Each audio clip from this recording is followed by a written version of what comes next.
Minister that to some extent it gave us a little bit of a more serene feeling that it had to be, of course, under this time of political tension. This is democracy, its great majesty, and sometimes its handicap. United and forever under Jewish-Israeli sovereignty. We know as well. May I first present this to you, Mr. Prime Minister.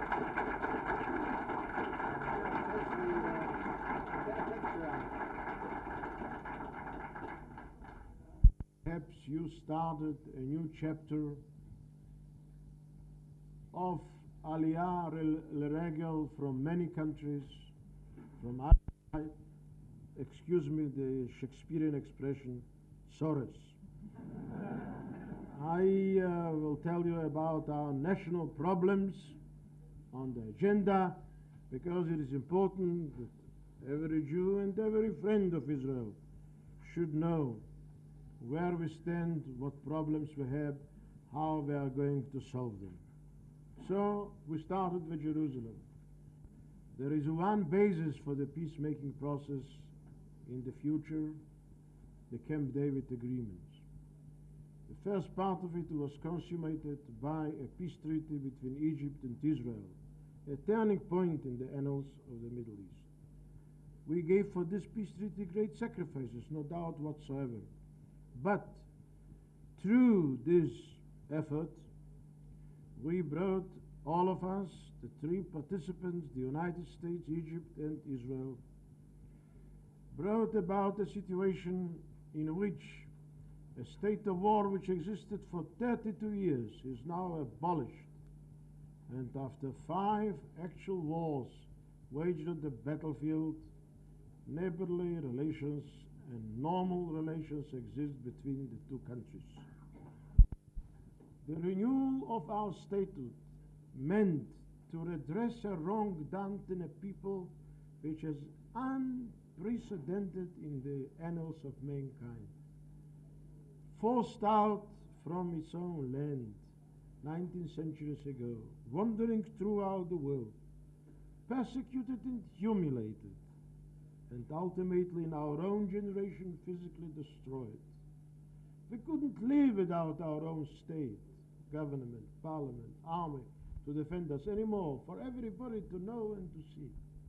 Now there come people who dare try to say that that wrong done for centuries to a nation should be renewed. Iran. Both made hostile proclamations about Israel. Yet we do not rejoice in their horrible, cruel war, which is now long and protracted and may go on for an unknown period.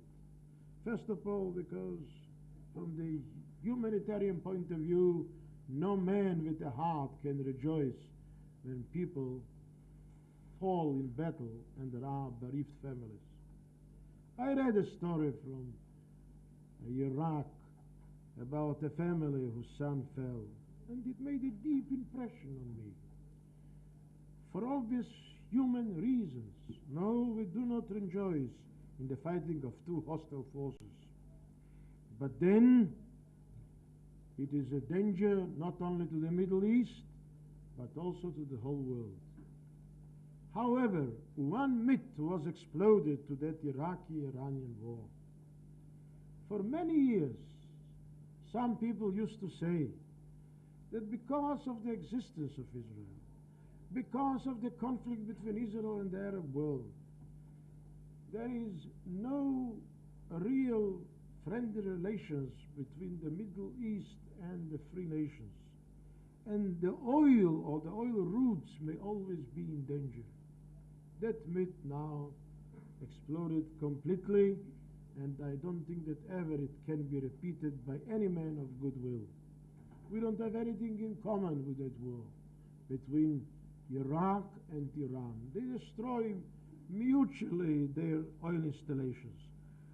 They do endanger the international routes through which oil is being shipped from the Gulf to the industrialist countries. From certain points of view of Iran, if the Iranians, promise us to withdraw any help from the Kurds. So it was done. Battle. They didn't come out victoriously, if I may say so. I may add, the Israeli army, we shall never say, because we are anti-chauvinists, we shall never say that it is the best army. But they may say that it is not the worst army in the world.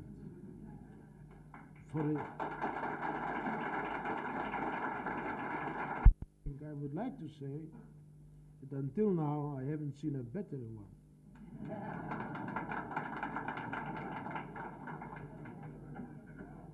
But with Iraq, Jordan lined up. They built through the port of Aqaba, where there are tens of ships from the Eastern world, from other countries, bringing provisions, and from the Soviet Union armaments for Iraq. They built up a kind of a land bridge with the trucks leading to Baghdad. This is a very dangerous development, ladies and gentlemen. Not because Jordan is a decisive force in the Middle East. It is not. King Hussein made one great mistake in 1967 when he heard from President Nasser in those days that 80 Israeli planes were shot down and a haven for any persecuted Jew, whether he is living in Syria or in the Soviet Union. We care for our brethren who, wherever they live, and the country is open to them. We only pray that it will be possible to give them a haven, because this is the raison d'etre of the Jewish state, to save Jews from persecution. We would also like to see an aliyah from the free world as a result of the drawing force of the country itself, not as a result of fear or persecution or humiliation, out of their own volition. You have been here, you have seen the country. It's a fine country, beautiful, green. Believe me, it's a good country. Very simply, the government resigned.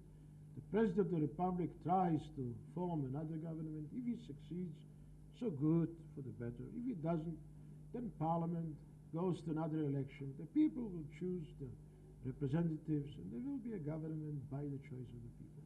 This is the inherent stability of democracy. And therefore we rejoice in the fact that we hold this God-blessed regime, a democratic regime, and can deal with our affairs as free women and men without fear of favor, and also be the most stable ally of the free world in this part in the Middle East. Ladies and gentlemen, again I want to express my gratitude to you that you came on this pilgrimage, that you